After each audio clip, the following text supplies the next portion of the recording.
What's going on, everyone? Welcome to the Pride Detroit YouTube channel. I'm Meko, joined by my guy Morgan here. And Morgan, we're here on a Victory Monday. We finally get to celebrate a dominant Lions win, which it feels like it's been a couple weeks since we've gotten to do that. But the Lions had a really impressive win, beating the Denver Broncos 42-17. How you feeling on this Monday, man?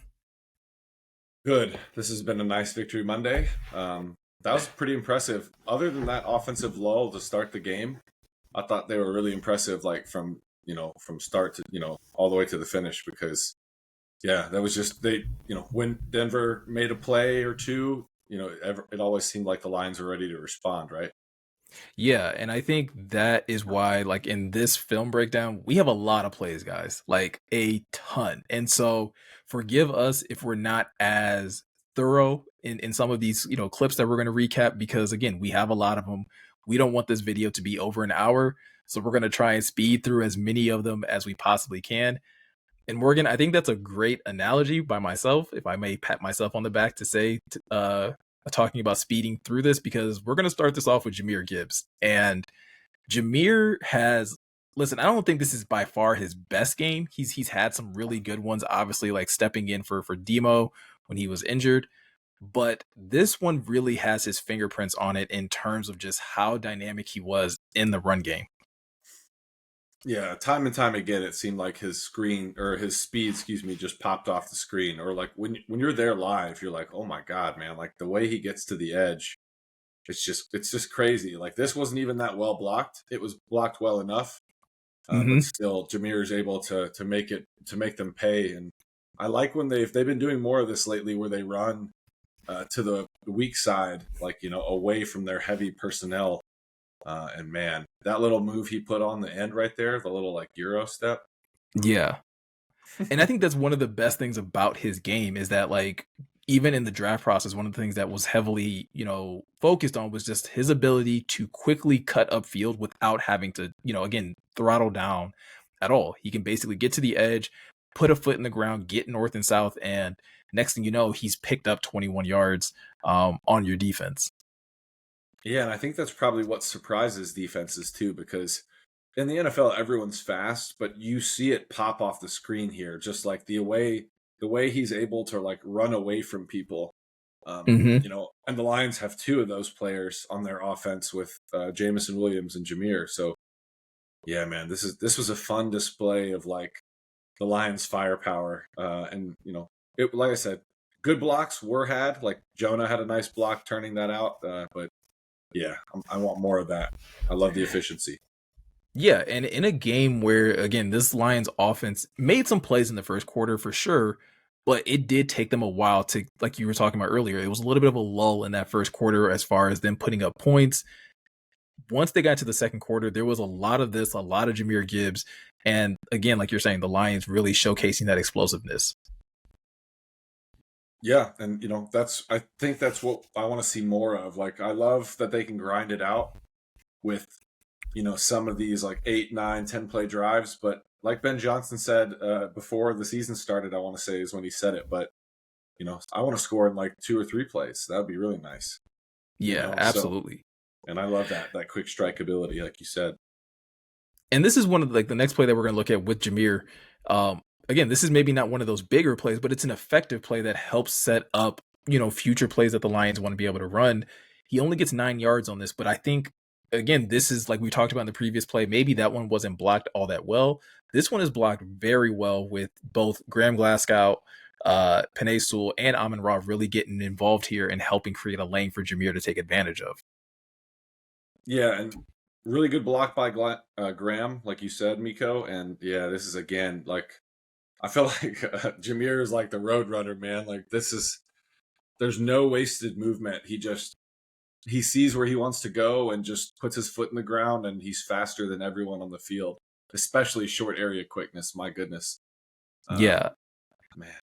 yeah, this is the stuff that, again, this is the things that it becomes more and more clear what Brad Holmes and the scouting department saw when they turned on his film and why they felt so highly about, being comfortable to take him at 12, or possibly even higher if they were given that type of opportunity. Yeah, it certainly sounded like they had him in that like top tier of their, how they were grouping their board. And you start to see why now. He's up over 1,000 yards from scrimmage. He's averaging 5.7 yards per carry, which is the most among running backs with over 100 carries. With, almost averaging 6 yards a carry in the NFL is not something to scoff at, right? That's crazy. Well, while sharing the workload, right? Like it's not like he's the featured back. Like he's splitting carries with David Montgomery, who is also having a really good season in his own right. So I highlighted this yesterday in my recap of the game. Like that is something else that makes what both Gibbs and Laporta are doing this year like so impressive, is that like they're not expected to be the featured guys, but yet they are still being able to find ways of being productive in their own respective roles. Yeah, and I feel like they found a really nice balance as of lately, like with Gibbs and Demo sharing the backfield, and I like it. It's like they share, like it'll be a series here, a series there, then they spot them. They've really grown to trust Jahmyr on third down, which I've liked, just because that just makes him available on gotta have it downs, and having him out there is a huge advantage. So yeah, And I forgot to mention, speaking of third downs, that previous play that we just looked at was a third down run, a 3rd and 9. And again, I know for some people they don't like those plays, right? They don't like the idea of having to put the ball in the belly of your running back and trying to get a first down. But when it is able to get you a first down, you sometimes get plays like this, Morgan, right afterwards. Yeah, and the Lions running on third and questionable yardage, that's just something they're going to do because they know they can. And my goodness, this honestly looks like it's being played in fast forward at the beginning of the clip.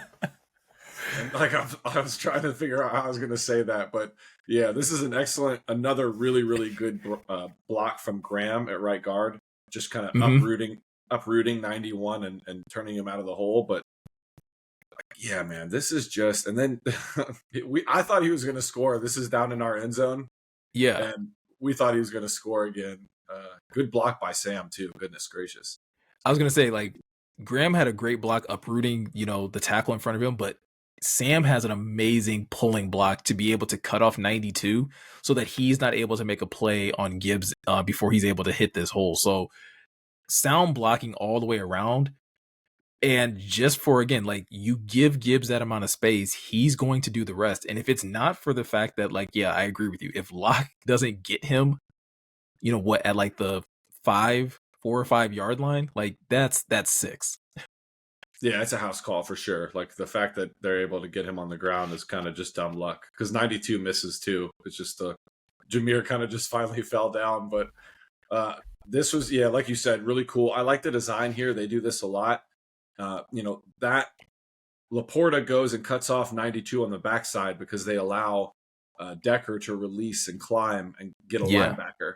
So it's just taking one more guy out of the mix, one less defender that Jahmyr has to deal with, as he's sprinting away from everybody. But yeah, love the design, love the execution. And when the Lions are operating like this on the ground, when they're executing this well, and they have their starting 5 out there on the offensive line, it's going to be tough for people to deal with, man. You and I were talking before, like we started recording, in regards to just like the types of players that, Gibbs is starting to draw comparisons to. And one of the names that you brought up is Jamaal Charles. This was some of the stuff that Jamaal Charles was really, really good at in his prime in the NFL, of being able to take like open space type runs and turn them into near, like if they weren't house calls, they were very close to being house calls, because he could hit a hole at almost light speed and then still be able to be agile, stop on a dime, and be physical when the time, when it was required of him. Yeah, Meko, and shout out Ryan Matthews from the Pride of Detroit staff. He was actually the one who I think dropped it first on the podcast. And I was like, you know what, that makes sense though, because we talk about Kamara, and I think there's a bit of that too there, because but then I was like, man, that Jamaal Charles comp, because Jamaal Charles wasn't a big running back per se, but he was physical. He was like low key kind of physical, and would finish runs and make people miss, and he was hard to bring down. And that's like what I think of Jahmyr. Like a lot of those big runs, I'll be super impressed, because Jahmyr will get like pushed or tackled out of bounds, and he doesn't even fall down a lot of the time still. Yeah. It's almost like you said, it's that Jamal Charles stuff. It's Alvin Kamara, because we talked about that a couple weeks with Alvin Kamara, where it's like it doesn't matter how you hit this dude, he refuses to touch the turf. And so that's great to see in a rookie that is still going to continue to like have his body develop and adapt to the NFL game. Yeah, and I think it's going to lend him, knock on wood, just to more durability too. Just you take less shots being that way, and yeah, Yeah. I really do like his running style. It's it's quick, but it's decisive. He figures it out. He knows where he wants to go, and he just goes. And speaking of quick and decisive, when the Lions got into the red zone specifically, that's exactly what they were. And on this play in particular, Gibbs is once again being very quick and decisive in his, decision on what type of route he wants to run here. But at the same time, Morgan, I when you and I talked about it, I don't know what Denver was necessarily doing on some of their red zone calls. Me either. And they're in zone here or some variation of it, and the pick play from St. Brown just really works well. He sells it well enough that they're not going to call OPI, and Yeah. he gets in the way of who is that 6 making a play on the ball. So yeah, and then JMO runs a little stop near the hash on the backside, and it just makes Singleton freeze for just a second, and it's enough to fit it in there. Good throw. Yeah, great throw, great route. Questionable defensive play call, right? Because if you've watched the Detroit Lions at all this year, the number one place that you have to lock down, especially like on third downs or second and goal or anything like that, is the middle of the field. Denver did this a number of times. We're going to go through a couple more plays where we're going to see the Lions are in the red zone. They have an opportunity to get in the end zone, and for whatever reason, no one decided to be like, hey, let's make sure that we don't just give them open lanes in the middle of the field. Yeah, and I think the defenses just like automatically default to like having to defend fades and things like that in the red zone just because so many other people do it. But I don't think the Lions have thrown a fade in the red zone this year. They don't have a fade type player. I mean, they have DPJ, right? But they haven't thrown him one. No, or Josh or J Ray or DPJ, I guess. Yeah, and I would say that it's questionable on whether the Lions have thrown one this year. But if they have thrown them, they're definitely not throwing it from the 15-yard line. No. Right? Like, again, no shade to Jared Goff, but it's like those are typically, plays that they've run when they're maybe on the 5-yard line, maybe, third and, or, on the 3-yard line or something like that, where it's a pretty much just like a toss up. You're not trying to, give that much space for a defender to possibly make a play on the ball. Yeah, I'm a fan of that too. I'm not a huge fan of the fade in general. Unless you have a Calvin Johnson on your roster, then throw that. Yeah, I'm cool with that. But yeah, I like the design, and I like that Ben Johnson in the red zone usually doesn't get too cute. He's going to run some sort of pick. He's going to make it easy. He might run. It's nothing too crazy in the red zone. They don't make it too cute, and they just it's about execution, in my opinion. Once you get down in there. Yeah. And I can, and again, we'll address this later once we get to some of these other plays, but like, as much as I can say, I don't know what Denver was doing as far as their coverage in the red zone, it's a strong possibility that this is stuff that Ben Johnson and the Lions offense saw on film that was like, hey, we think we can exploit them in this way with these kind of lineups, that they'll probably leave the middle of the field open so that guys like Gibbs, Amon-Ra, Sam Laporta can take advantage of that space on the field. Yep, no doubt. And they definitely did. Sam had his 3 touchdowns, so nice little day for the rookie. Yeah. Another person who had a really nice day was Jared Goff. And Morgan, like, there's no sugarcoating. We were a little hard on Jared, the last couple weeks, but I feel like this week he really helped answer the bell and really cleaned up a lot of things that we kind of nitpicked with him. One of those things being like going through his progressions and waiting for guys to get open. We see that here with this pass to JMO, which again, I got to give kudos to both guys, because kudos to Jared for staying patient and going through his progressions and coming back to JMO, and credit to Jameson for being willing to sit down in zone and make this catch. Yeah, Meko, for sure. And it was, 2nd and 10, and I like that they threw it to JMO early and often. And it just makes the defense have to respect him being out there, especially with his world-class speed. So Yeah, good job by Goff. I like that Goff had to reset his feet here and move off his spot and, got his eyes back downfield and found JMO, just because that's not something we've seen a lot of lately. And yeah, to your point, we had been hard on Goff, and they started the game pretty I think it was 3 punts in a row. And Yeah. he missed a few guys that were open, took a couple sacks, but then he settled down. He made some really nice throws, man. So I give him his credit. He played a really good game after that little lull in the first quarter. Yeah, and this was one of those plays in the first quarter too, where like again, like he doesn't look like he's quite settled in. Like you're saying, his feet were a little erratic. He was kind of Mhm. definitely feeling some pressure, but again, still willing to have that bearing to be able to make this throw. And again, I can't say enough about JMO's growth as a receiver. We at times I feel like as a fan base nitpick him to death about some of the mistakes that he makes. But I think if we're going to do that, then the praise for him when he does the right thing needs to be just as loud. Yeah, and I like that he recognized, what he needed to do there. Like, he didn't need to just keep running into trouble. There's lots of green grass, settle down. I Mm-hmm. like that, especially for JMO using the term throttle down. He like put it into gear 3 for a second, let Goff throw it to him, and then back to the races, man. I can't wait. He's going to take one of those to the crib here soon, because he's going to break a tackle, and then it's going to be a house call. Yeah, and there's another play that we're going to look at with him right now. The other thing that I really enjoy about that play and this play, like you pointed out, that was second and long. This is another second and long play. And they're not just running him down the middle of the field like they've been doing in previous weeks. This is an out route for JMO. And you pointed out to me, like, this is another sign of his growth and the chemistry that him and Goff are starting to have. Yeah, because this is that timing route that a lot of elite receivers in the league have with their quarterback, especially when you have elite speed like JMO does. But yeah, this ball's out like early, right? Like, JMO barely has his head around. It's right on him. It's a good throw from Goff, and then this is just JMO being a special athlete. Like, he makes this guy look like a fool in a phone booth. Like, there's not much space. He's way out there by the boundary. And yeah, Yeah. he hits him with the whole combo. Two Man, piece and I a just biscuit, love it. right? Gave him So everything that he wanted and more in that little bit of a route. And trust me, watching this live, I was so sure, like, okay, he probably stepped out there, no whistle, he gets a few more yards.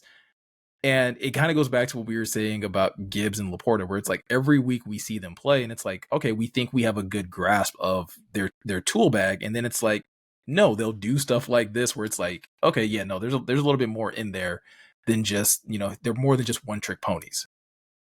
yeah, for sure. And I loved, to Goff's credit too, like St. Brown's open on this drag coming from the slot on the bottom of the screen. And instead of taking that, which he could have, he wouldn't have got the first down likely, but they'd have picked up a chunk. Gets it to Yeah, JMO, allows him to make a play. Because like you said, Meko, it's 2nd and 17. So the fact that he was able to, the fact that you pick up the first down on a play like this is what separates good offenses from elite offenses, because you didn't have to scheme up anything crazy. You didn't have to pull out like one of your 5 like diamond plays for the afternoon that you need to yeah. keep tucked away. You pick this up on a simple out route because your guy is a better athlete than their guy, and sometimes that's what it boils down to. Well, and it's also growth again. In some going back to some of the criticism that we had about Jared Goff and this offense, you know, coming off that loss against the Bears, where the Bears felt very confident about like, oh, if we can get the Lions into third and longs, or just to third downs in general, that we can have the advantage there. Ben Johnson kind of taking that challenge, at least that's what it seems like, and Jared Goff taking that challenge, like, okay, we're not going to allow you guys to get us to third down. We're going to be aggressive. To your point, like I'm not going to hit Saint on this drag route. I'm going to go and challenge deep and get this to JMO. Yeah, and there was a lot of that. I want to say they didn't run the ball until like their 5th or 6th play from scrimmage. So I was like, okay, they listened. They're like, let's throw the ball a little bit and get soften the defense up. And then I really do think the early success they had with throwing the ball made the running even easier when it came to like Gibbs and Montgomery just gashing them on the ground. Yeah. And it definitely helps when your quarterback is making throws like this, like the one that he made to Sam Laporta, where, listen, Jared Goff, I think a lot of times likes to take the easy route, but every time he decides to take the hard road to getting a completion, I'm always going to praise him for it because I feel like that is the difference maker. There was a lot of talk last week, Morgan, about game managers and game changers. I have my opinion on where I put Goff if we were to have those two buckets, but these are game changer type plays, regardless of what you think of him as a quarterback. No, and I love that he's throwing with anticipation, and this is a nice route, and just a really nice catch in traffic too from Laporta. Like, I can't say enough. Like, Brad Holmes, he hopefully is going to end up having a statue one day outside of Ford Field, because this draft class, man, is crazy. I was thinking about that earlier when I was getting through the film, but yeah, really nice throw from Goff. Tight window, throws it with anticipation, and that's a nice little first down. Listen, man, it's just nice to know that at least one GM in Detroit can make some nice draft picks and put pieces together and put a team out there that can actually win some games. That's all I'm going to say about that. Oh my God, I know. Don't even. I can't. I think they play tonight. I can't remember. Who needs to sit back and watch a lifetime run? Nobody. But no, this is great by Jared Goff. Again, selling play action, one of the things that they love to do so well. And again, finding one of his best targets for a play that, again, like Sam making a really tough catch, Jared being willing to fit that pass in. And this is the type of stuff that kept the offense rolling. Yep. And I love that. I love the personnel there they had into it. They had Laporta split out wide, Demo in the game. Brock Wright was in there at fullback. So they're really mixing and matching their personnel, which just gives the defense more looks. So I'm a fan of that. It just makes things tougher at the end of the day, right? Yeah, absolutely. That in itself makes things more difficult on the defense, but then you get plays like this from the Broncos where the Lions get back into the red zone and are once again able to make a play. Yeah, Laporta, this next play is like probably my favorite of the day from Laporta, man. This is crazy right here. Like his ability to make a play after the catch. We were talking about it before. I don't think you see a lot of big dudes from Iowa making this play, right? No. I mean, you don't see a lot of tight ends, period, make this play. No. Like this Good point. screams wide receiver. Yeah. And that's kind of what the Lions we were sold on, right? Like, the Lions and, fans and everyone else, like when the Lions took Laporta was, it's like a 6'3", 250-pound Y, like a move tight end, which I was like, okay. And then now they're finding out that he can block, he can be in line, you can use him as a fullback. They've handed him the ball. Like, I think Ben Johnson said it. He was like, we're trying to find things that he can't do, and we're failing. I'm like, that's good. And that's the thing that I believe is like crazy, right? Remember a couple years ago when Kyle Pitts came into the NFL, like it was almost like, hey, like this is the dude that's going to just transform the tight end position because of how much of a threat he could be in the passing game. And Ryan Matthews might not like this, but I think they were a couple years early because I think they were supposed to be talking about Sam Laporta because I feel like that's what Sam is. He's not the biggest, but to your point, they're having a really hard time finding things that he can't do. And because there's not many things that he can't do, it makes it that much harder for defenses to nail him down when it comes down to game planning for him. Yeah, because he just does such like a myriad of different things, right? Like, I was just thinking about this, like good downfield blocking from Saint, makes this play happen. But yeah, just the fact that you have to find him right now. Offenses or defenses are going to have to look like, all right, where's 87? Because he's getting to that point. He scored 3 touchdowns against the Broncos defense that had been playing really well as of late. Like that was like a top 10 DVOA defense, like from week 7 on, like basically when they like had started, turning it around. So yeah, man, you go back and forth, right? You're like having Gibbs and Laporta on the same offense, but it's a embarrassment of riches, right? Almost.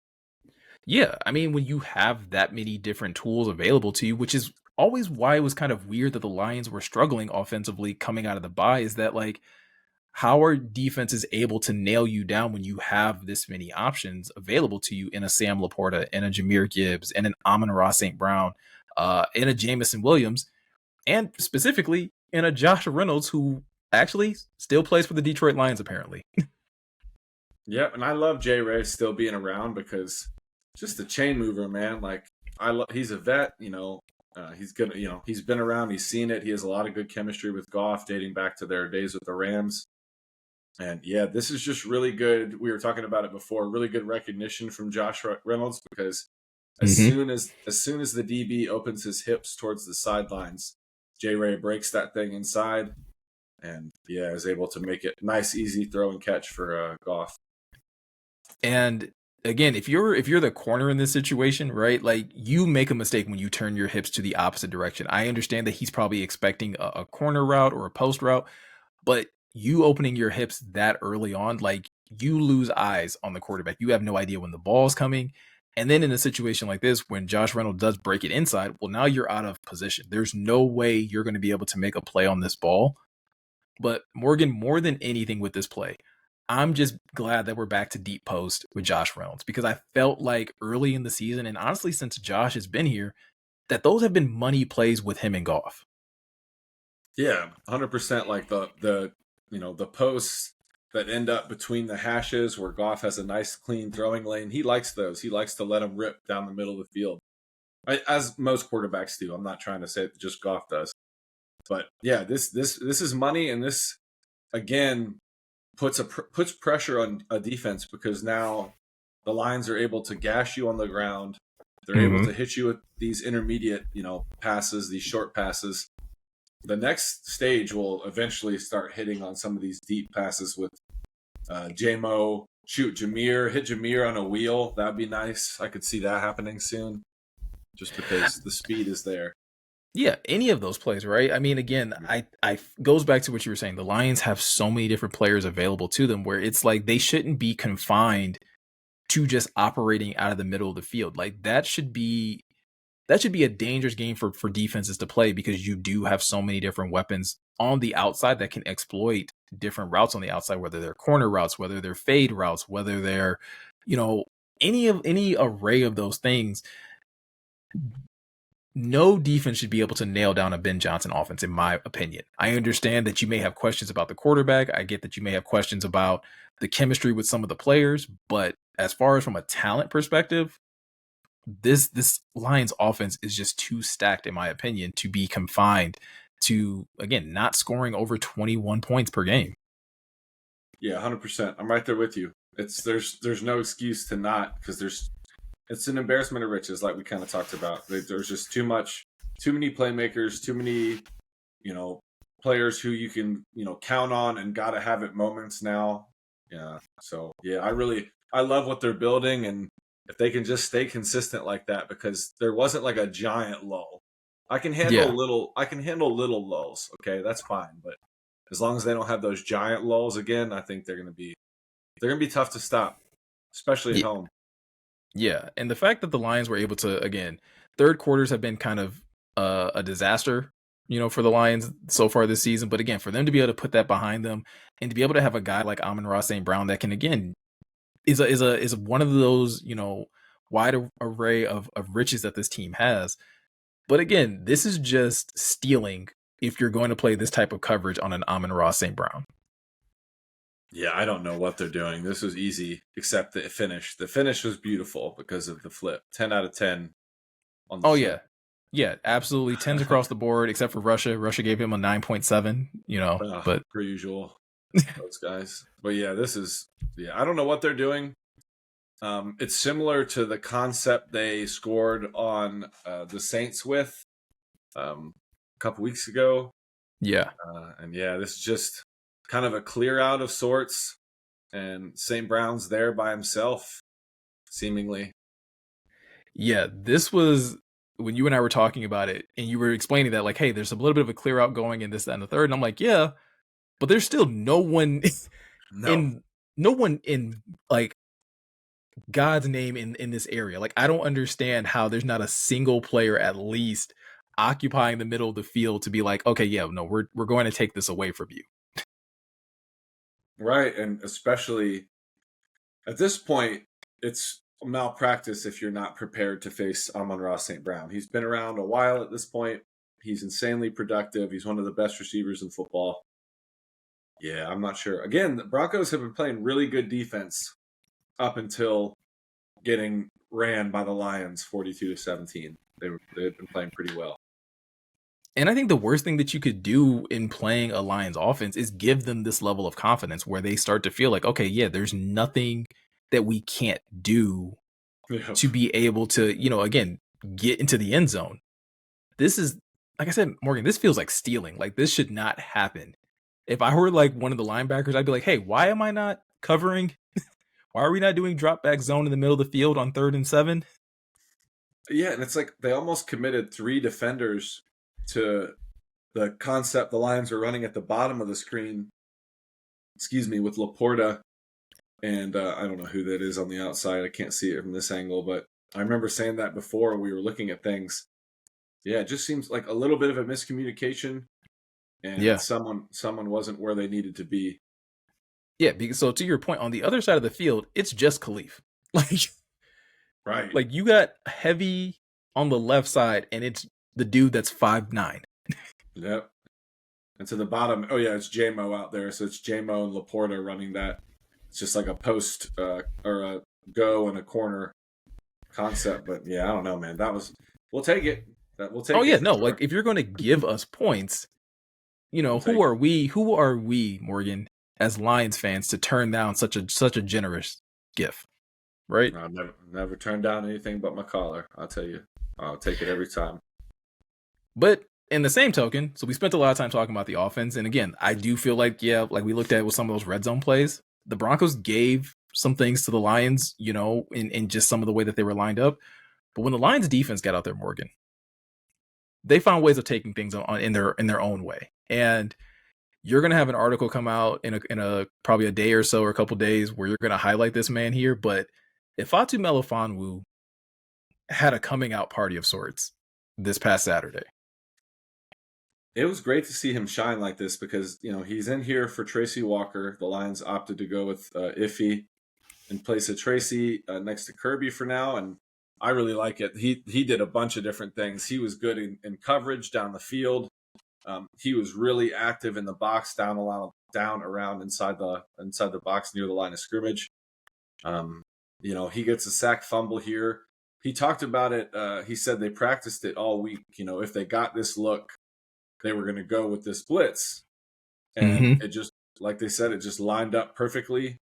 There was no one there to block him. And kudos to him for getting this ball out because that's what they're taught to do. Like, yeah, you're going to get this sack, but get this ball out. Because that's how you change games. And if only Bugs had pitched this to Ify like he wanted him to, that'd have been fun. That'd have been 6. Like you and I talked about when watching some of these clips of Ify. We got a few more, so this isn't just the only one. But this was something that somebody on Twitter requested, and we were going to talk about this player regardless. But the fact that somebody on Twitter did request it, we definitely have to spend time talking about it. But like Ify show classes just how athletic he is, and I think a lot of times we forget it because he's not playing a ton, so we forget how good of an athlete he is. But for him to be able to have this type of closing speed, there's a couple other plays that we're going to look at, Morgan, where it's like this dude is dangerously close to really challenging to have a starting role on this team going forward, and that's tough to say when we know CJ is coming back. Yeah, and kudos to Ify because his biggest issue is staying on the field for a while. But there's a reason he was taken in Brad Holmes' first draft class in 2021. Took him in the 3rd round. He was part of that compensation package that they got for the Matthew Stafford trade, if you remember. Yeah. And he was drafted as a corner, and, he's learning to play safety, and he has all the talent in the world. Like, he was physical. He was throwing his weight around in the run fits. So, yeah, it was really cool to see that from Ify because, you get CJ back, you get CD Deuce back. I'm going to start calling him his name because he did change it. I need to get that. It's CD Deuce.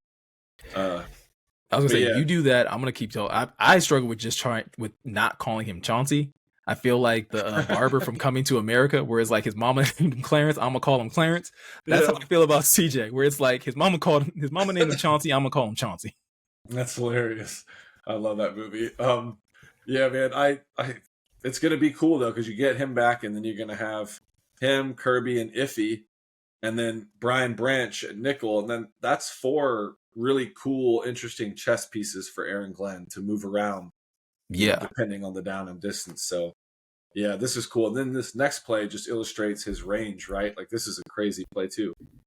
Yeah, this is again, just like you said, highlights range, highlights that athleticism, but also showcasing that again, like he's really taken on this identity of being a safety and understanding how to play center field and understanding how to get back to his square to be able to defend this pass against the tight end. Yeah, and to your point too, Miko, he definitely overcommits a little bit. Mm-hmm. As he, flips his hips and goes that way for a little bit, but then because he's such an athlete, he's able to get back, basically to midfield in between the hashes, and he makes a play on the ball, man. That's huge because he made plenty of plays down near the line of scrimmage. So for him to make this play, which is a big play because this would have put them first and goal inside the 5. Yeah. That's huge, right? Yeah, I'm gonna say something that's I probably shouldn't say because I have so much respect for this player and what he did in the NFL, but this definitely reminded me a little bit of Ed Reed. I don't know if you remember the play against, I believe it was against the Colts, where Ed basically played to one side. No, it was against the Patriots. Ed had basically faked as if he was going to overcommit to one side of the field and flipped his hips, got all the way back to the other side of the field to make an interception. Yep. Obviously, if he doesn't get the pick here, but to again overcommit so much, still have the wherewithal to flip your hips, get back to where you're supposed to be, and to make a play on this ball so that the tight end isn't able to complete this catch.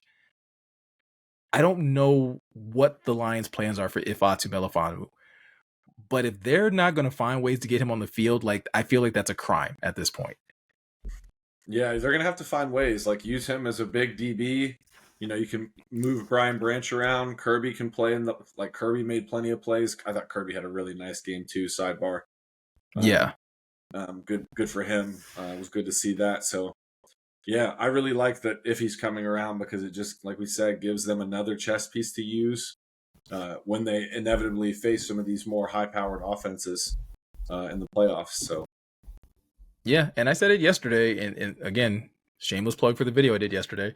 But again, if the Lions aren't able to re-sign CJGJ, you at least like what you're seeing in these limited snaps for Ifatu, and hopefully you can continue to get him on the field and continue to get him involved because whether it's blitzing off the edge and getting a sack fumble, whether it's him covering center field and making a play on the ball, or basically blitzing from the middle of nowhere to get to the quarterback, like this kid needs to be on the field, Morgan. I don't know how many other ways I can say it.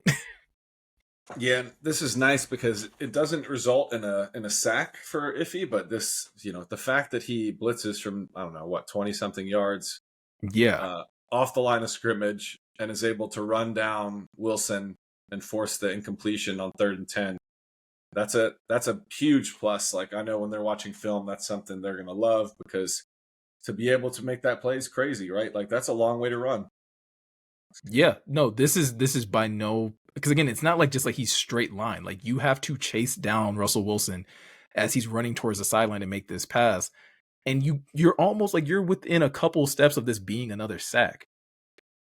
Yeah, like we said, like he was raw coming out of UConn. It's like he hadn't.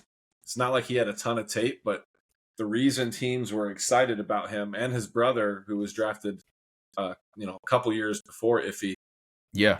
It's just they have elite athletic profiles. Like if you go and look at Kentley Platty's, RAS card for Ify, I'm sure it's well into the 9.7s at least. Greens everywhere. I sat next to Ify at a Pistons game last year, him and Anthony Pittman. Yeah. And I'm a big dude. Like, yeah, we've been around each other. Ify was every bit as tall as me, and then obviously chiseled like a Greek god. Like he's I was gonna say if people haven't seen Morgan out on the streets because he is a man of the people, Morgan's tall and I'm relatively tall. Like I'm a good respectable height. Morgan's taller than I am. yeah. So it pops into my head though, and I'm like I see him make these plays, I'm like, dang, now he is a big kid. I remember because he sat right here. I was like, whoa, he's a big dog. And so, yeah, like the fact that the mental side of the game, the technical side of the game is now starting to catch up with his physical gifts. Dude, I'm again trying to keep everything in check because I know CJGJ is going to be back and the Lions are going to have some decisions to make in regards to, him, Kirby, Ify, Brian Branch, just like they did in the offseason, I'm confident that you guys will figure it out, because I think all of those guys need to be on the field in some capacity. And like you said, I think Kirby picked a really good time to start playing some good football, because if he starts to slip again, if he starts to having some of those, missed plays and missed tackles and things like that, if he's clearly sitting in the wings waiting to get back in the game and is capable of making some of those plays. Yeah, and I think he's capable of playing, down and around like the line of scrimmage, and then also he can be that deep third safety if they want him to. Just because we just saw a couple plays ago when he made that play down in the middle of the field, he has a lot of range and he can cover a lot of ground. Yeah. All right, guys. I know this video is going long. We only have a couple more plays that we're going to break down for you guys, because there was a person on Twitter that asked us specifically about Ify Onwuzurike, but also just the defensive line in general. Because, Morgan, once Elaine McNeil went down, a lot of people started clutching their pearls about what this defensive line was going to look like, who was going to step up. And the Lions have found some capable bodies in doing that. One of those guys being Ify Onwuzurike, who we're going to get to. But before we get to that second round pick, we got to get to Josh Pascal, the Lions' second round pick from last year. And he's healthy and he's starting to make some plays as well. Yeah. And in a lot of ways, this is really Pascal's first like real year. I know he's a rookie last year, but this is kind of his first real year in the NFL in terms of like having experience, having an off season. And yeah, he's making plays. I wish he'd be, a little more consistent like he was this game. I thought he had maybe one of his best games as a pro up until this point against the Broncos, but yeah, he does a good job of walking Bowles back here. I think there might be some confusion on the Broncos' part, because it didn't look like Bowles was expecting the back to be there. Yeah.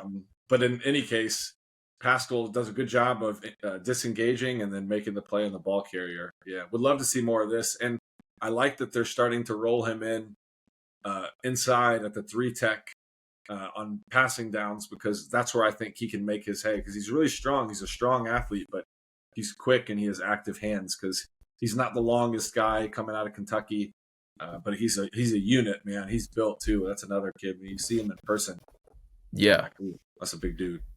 Well, speaking of moving him inside on, third and longs and being able to play that 3 tech position, that's exactly what they did on this 3rd and 13. And he did exactly what you were talking about. He was a mismatch nightmare for this guard and was able to, again, win clean, win quickly, and get one of the 2 sacks that the Lions were able to pick up on the day.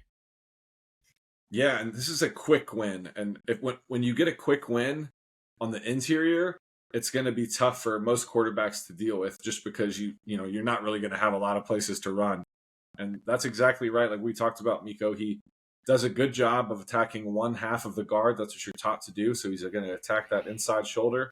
Mm-hmm. And the moment he turns that guard, his shoulder opens and he's perpendicular with the line of scrimmage, it's over, because it's like opening the barn door, right? Like, it's over. So yeah, there's nothing else that Josh Pascal has to do except, again, disengage and close in on the quarterback. And because, like you're saying, because it's such quick pressure, because it's right in the face and right in the lap of Russell Wilson, there's nothing for him to do in this situation. Not to mention, Bruce Irvin does a good job of winning off the other edge. So even if Russ wanted to spin out, you're spinning right out into Bruce Irvin. John Kaminsky was coming around the other edge. Like, they did a really good job of corralling him, and Josh Pascal did his job in finishing this play. Yeah, absolutely. Good point too. I think Bruce Irvin had a nice day. Just he didn't really show up. He didn't get a sack or anything like that, but he had some good rushes that I was seeing when I was doing my film study. Yeah, that dude continues to defy what 36 looks like. I'm just gonna say that. Like, whatever most people's 36 looks like, it ain't Bruce Irvin, because he is still looking just as quick as ever. And it's kind of puzzling to me that it took this long for him to get on an NFL roster. I 100% agree with you, and hopefully he'll, if he wants to play, I'd love him to stick, because Bruce Irvin, make no mistake about it, man. He's a premium athlete. Like, people don't realize that either. Like, he coming out of West Virginia, he was, like a 1%er athlete wise. So yeah. And so last play of the video, listen, Morgan and I were talking about before we started recording this, I was hopeful that we could keep this under 40 minutes. It didn't happen. Hopefully you guys are still hanging around, and hopefully you still find it enjoyable, because we're going to end this with Ify Onwuzurike. Ify hasn't played a ton. right? Obviously, because the Lions have had so many other different bodies available at defensive tackle. But the biggest win of Levi, or for Levi, has been the fact that he's just been able to be healthy, not really dealing with the back injury much this year. But one thing that I did want to highlight, because again, someone did ask about it on Twitter, but one of the reasons I did want to highlight this is Levi showing what the potential of him could be if he continues to be healthy and continues to develop in his game. He is a big enough body where he can take on double teams and still make plays in the backfield. Yeah, and we haven't seen a lot of that game wrecking ability we were, sold on coming out of Washington, but the fact that, like you said, Meko, that he's making plays like this, like holding up against a double team, anchoring, and this makes it easier for run fits for linebackers and safeties who have to get in on the run fits and come downhill and fill gaps. So yeah, and he had several plays like this. So while it doesn't really show up in the box score, if you ask Lions coaches, they'll tell you that Levi had a good game, and it's because of plays like this. Yeah, there's more to a game than just, again, getting sacks, getting tackles for losses. Sometimes you need big bodies in the middle to be able to hold up well, just so that, like you're saying, so that your linebackers can make plays, so that you can kind of just clog up things and make it difficult on a 2nd and 2 here for, again, a team to only get a yard is still a big win. You're still getting them to 3rd down. And yes, it's 3rd and short, but it's a 3rd down that you at least have an opportunity to now get that team off the field. Yep, 100%. And, good play and a good job by, I think it was Benito Jones, got a little bit of upfield pressure there, shot the gap. But then on the other side, good job by Levi of staying flat and not getting moved and washed down the line of scrimmage. So, I mean, that's a lot of, again, those 3 plays that we looked at with Pascal, Levi, those are 2 guys that Brad Holmes once again invested in early in the draft, and you're starting to see, at least again, them starting to kind of come around. Dealt with some injuries early, but at least starting to put together at least some respectable tape and showing that they're capable of being impactful when it comes down to this defense. Yep, and that's it's good to see too, because it speaks to this coaching staff and their ability to develop players. Because it's taking a little bit longer. You look at like a Derek Barnes, and now Ify coming around. So yeah, there's a lot to point to that this coaching staff and the organization's doing a good job with drafting good, not only drafting good talent, but developing them. Yeah, absolutely. But all right, guys, we've kept you here long enough. Like I said, I was wrong. I was hopeful that we could have kept this under 40 minutes. Didn't happen. But hopefully you guys have enjoyed this video. Hopefully you guys enjoyed the breakdowns. And again, we'll hopefully have a couple more little clips here and there of some of the other plays that really stood out, because the Lions were making plays all game long against Denver. But with all that said, if you guys are looking for any more content, if you're looking for any more information on the Detroit Lions, you can always head over to pridedetroit.com. Also, be sure to hit that subscribe button and hit that notification bell, and leave us some comments down below just to let us know what you guys thought of this video. What were some of your favorite plays from this game? And yeah, just continue to check in with us. But with all that said, I'm Meko. He's Morgan. Thank you guys for taking the time to watch, and we'll catch you guys in the next one.